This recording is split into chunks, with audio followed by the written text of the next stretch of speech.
আসসালামু আলাইকুম রহমতুল্লাহি ওবরকাতুহু।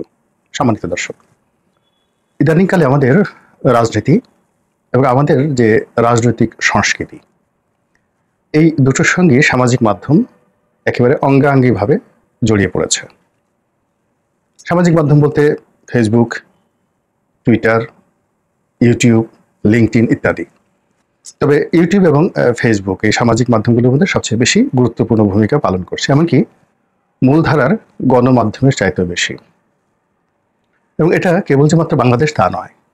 আপনি যদি আল জাজিরার কথা চিন্তা করেন, তারপর সিএনএন এর কথা চিন্তা করেন, তো সেই সিএনএন কিংবা আল জাজিরাতে যদি একটা রিপোর্ট হয়, প্রতিবেদন তৈরি করা হয়, সেটি কত মানুষ দেখলো বা ওটার যে গ্রেড, এর সব কিছু নির্ভর করে যে ওই প্রতিবেদনটি সামাজিক মাধ্যমে কিভাবে এটা গ্রুমিং হলো, ব্র্যান্ডিং হলো, ট্রেন্ডিং হলো। খুবই গুরুত্বপূর্ণ একটা বিষয়। কিন্তু ইউটিউবে দেখা গেল 1,00,000 লোক দেখলো না, ইট মিনস এটা একেবারে জলে মারা গেল। কাজে এটা সিএনএন এ প্রকাশিত হোক কিংবা বিটিভিতে প্রকাশিত হোক কিংবা আল জাজিরাতে প্রকাশিত হোক কিংবা এনটিভিতে প্রকাশিত হোক, এটা কোনো সমস্যা নয়। সমস্যা হলো যে কোনো একটা নিউজ ইদানিংকালে সামাজিক মাধ্যমে কতটা ভাইরাল হলো, কতটা গুরুত্ব পেল, তার উপর নির্ভর করে ওই নিউজটির effect, side effect, after effect. তো সেই দিক থেকে এখন সামাজিক মাধ্যমের রাজত্ব, বিশেষ করে ইউটিউবের রাজত্ব। বাংলাদেশে বসে যারা ইউটিউব করছেন কিংবা দেশের বাইরে বসে ইউটিউব করছেন, তারা সবাই এখন যারা এই ইউটিউব দেখেন তাদের নিকট এবং যাদেরকে উদ্দেশ্য করে এই কন্টেন্টগুলো তৈরি করা হয় তাদের নিকট খুবই গুরুত্বপূর্ণ। এবং সেই ইউটিউবে ইদানিংকালে একটি কথা রীতিমতো ভাইরাল হয়ে পড়েছে, সেটা হলো কচু ক্ষেত, তারপরে কচু ক্ষেতের দালাল, তারপর কচু ক্ষেতের এজেন্ট, কচু ক্ষেতের রাজা। ইদানিং এই বাংলাদেশের রাজনীতির বিষয়ে শব্দগুলো খুব ভাইরাল হয়ে পড়েছে। এখন আসলে এই কচু ক্ষেত কি? আপনারা জানেন যে মিরপুরের একটি এলাকার নাম, সেটা হলো কচু ক্ষেত।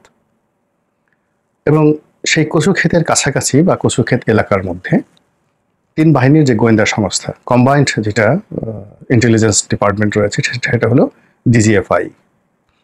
তো সেই ডিজিএফআই তাদের যে হেডকোয়ার্টার, এটি কচুক্ষেতে অবস্থিত। যে আয়নাঘর, সেই আয়নাঘরগুলো, অনেকগুলো আয়নাঘর বাংলাদেশে হয়েছে, তার মধ্যে সবচেয়ে জঘন্যতম আয়নাঘরটি তাও এই কচুক্ষেতে অবস্থিত। বাংলাদেশের রাজনীতিতে এই ডিজিএফআই এর গুরুত্ব এবং তাদের নানা রকম মন্দকর্ম একই সঙ্গে আলোচিত এবং সমালোচিত। তারা এই দেশের বিনির্মাণে, গঠনে যেমন গুরুত্বপূর্ণ ভূমিকা পালন করেছেন, আবার একই সঙ্গে প্রতিটি সরকারকে সর্বনাশের দ্বার প্রান্তে পৌঁছে দেওয়ার জন্য এই প্রতিষ্ঠানের কিছু কর্তা ব্যক্তিদের যে বাড়াবাড়ি, এটি অস্বীকার করা যাবে না। এরশাদ জামানাতে যে 88 সনের নির্বাচনটা হলো কিংবা 1986 সনের যে নির্বাচনটা হলো, এই নির্বাচনের যে ম্যানিপুলেশন, সিল পিটানো, প্রার্থী সিলেকশন করা, রাজনৈতিক প্রতিপক্ষ দমন করা, এর পুরোটাই এই কচুক্ষেতে অবস্থিত ডিজিএফআই হেডকোয়ার্টার থেকে চালানো হয়েছে। এবং তৎকালীন ডিজিএফআই যারা কর্মকর্তা ছিলেন, তারা জেনারেল এরশাদের হুকুমে কাকে উঠাতে হবে, কাকে নামাতে হবে, কাকে টাকা দিতে হবে, তারপরে কাকে দেওয়া যাবে না, নির্বাচনে ওই সময়টিতে রাজনৈতিক দলগুলোকে কোটি কোটি টাকা বস্তা ভরে ভরে এই গোয়েন্দাদের সহযোগিতায় পাঠিয়ে দেওয়া হয়েছে। এটা এখন ওপেন সিক্রেট। পরবর্তীতে যখন 91 সন থেকে একটা ভিন্ন ধারা রাজনীতি শুরু হলো, গণতান্ত্রিক সরকার, তখন এই ডিজিএফআই এর যে কর্তৃত্ব, এটি প্রেসিডেন্টের অফিস থেকে প্রধানমন্ত্রীর কার্যালয়ে চলে এলো।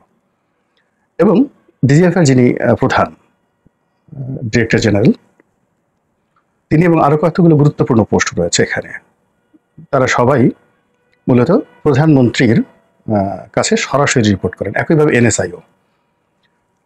এবং এই প্রধানমন্ত্রীকে নানাভাবে বিভ্রান্ত করার জন্য, নানাভাবে ইনফ্লুয়েন্স করার জন্য, আবার ক্ষেত্রে বিশেষে প্রধানমন্ত্রীকে সৎ পরামর্শ দেওয়ার জন্য এই প্রতিষ্ঠানটি ভালো মন্দ উভয় ক্ষেত্রে দায়ী। বিএনপির এক প্রথম জামানা 91 থেকে 96, এখানে ডিজিএফআই নেতিবাচক ভূমিকা নিয়ে অতটা আলোচনা হয় না। এর কারণ হলো সরকারটা সর্বোচ্চ গণতান্ত্রিক পর্যায়ে ছিল এরশাদের পতনের পরে। ওই সরকারের যদি খারাপ দিক ধরেন, তাহলে এরশাদের প্রতি জুলুম এবং অত্যাচারে তারা খুবই নিষ্ঠুরতা দেখিয়েছিল। এছাড়া 91 থেকে 96 পর্যন্ত বেগম জিয়ার নেতৃত্বে যে সরকার ছিল, one of the finest government ever we seen after the liberation in Bangladesh. আবার একই ধারাবাহিকতায় যখন 96 থেকে 2001 সনে আওয়ামী লীগ ক্ষমতা এলো, ওই সময়টাতে আওয়ামী লীগের যে বাড়াবাড়ি সেটা ছিল সব জায়গাতে বঙ্গবন্ধু, সব জায়গাতে শেখ রাসেল, সব জায়গাতে শেখ কামাল, শেখ পরিবারের বাড়াবাড়ি। এটা দৃষ্টিকটু ছিল, কিন্তু এটা কোনো অবস্থাতে হার্মফুল ছিল না, কানে বাস্তব। সব জায়গাতেই বঙ্গবন্ধু, সব জায়গাতেই শেখ মুজিব। এই ছাড়া যদি আপনি পুরো জমানাটাকে ধরেন, তবে ওয়ান অফ দ্য ফাইনেস্ট যাকে বলা হয় শাসন ব্যবস্থা। এবং এই বাংলাদেশের ইতিহাসে স্বাধীনতার পর থেকে মূলত 91 থেকে 2001 পর্যন্ত এই 10টি বছর, প্রথম শেখ হাসিনার, প্রথম খালেদা জিয়ার নেতৃত্বে এবং শেখ হাসিনার নেতৃত্বে, এই দুটো সময়ে গণতন্ত্র যতটা ফ্লারিশ করেছে এবং গণতন্ত্র যতটা প্রাতিষ্ঠানিক রূপ লাভ করেছে এবং এই দেশের সুশাসন, ন্যায় বিচার, যা কিছু বলেন না কেন, এই 10 বছরই হলো শ্রেষ্ঠ সময় সবকিছুর ক্ষেত্রে। পরবর্তীতে এটা 2001-এ এসে আবার এই কচু খাতের কবলে পড়ে যায় বিএনপি সরকার। আবার 111-এর সময় তো এখানে মোটামুটি কচু খাতের রাজত্ব ছিল। মঈনুদ্দিন সরকারের যারা কর্তা ব্যক্তি ছিলেন, সেটা মিস্টার মঈনুদ্দিন কিংবা মিস্টার ফখরুদ্দিন, অথবা ধরেন কোনো মন্ত্রী মিনিস্টার, কচু খাতের যে একজন কর্নেল পদমর্যাদার, এমনকি একজন ব্রিগেডিয়ার পদমর্যাদার, খোলামেলা বলে যেমন ব্রিগেডিয়ার বাড়ি, তো ব্রিগেডিয়ার বাড়ির যে ক্ষমতা, এই ক্ষমতা মঈনুদ্দিন সাহেব কিংবা ফখরুদ্দিন সাহেবের চাইতে কোনো অংশে কম ছিল না। ফলে 111 পুরোটাই আসলে কচু খাত নিয়ন্ত্রিত একটি শাসন ব্যবস্থা ছিল। 2009 থেকে 2014 সনাবধি আওয়ামী লীগ তুলনামূলকভাবে গণতান্ত্রিক ছিল, যেহেতু নির্বাচনটি বলা হয়ে থাকে যে এটি 91, 96 এবং 2001-এর আদলে যে সুষ্ঠু এবং নিরপেক্ষ নির্বাচন, তেমনি একটা সুষ্ঠু নিরপেক্ষ নির্বাচন হয়েছে। বিএনপির শত অভিযোগ থাকা সত্ত্বেও বাংলাদেশে যে 4টি নির্বাচন নিয়ে মানুষ কখনো প্রশ্ন করতে পারবে না, সেটি হলো 91, 96, 2001 এবং 2008-এর নবম সংসদ নির্বাচন।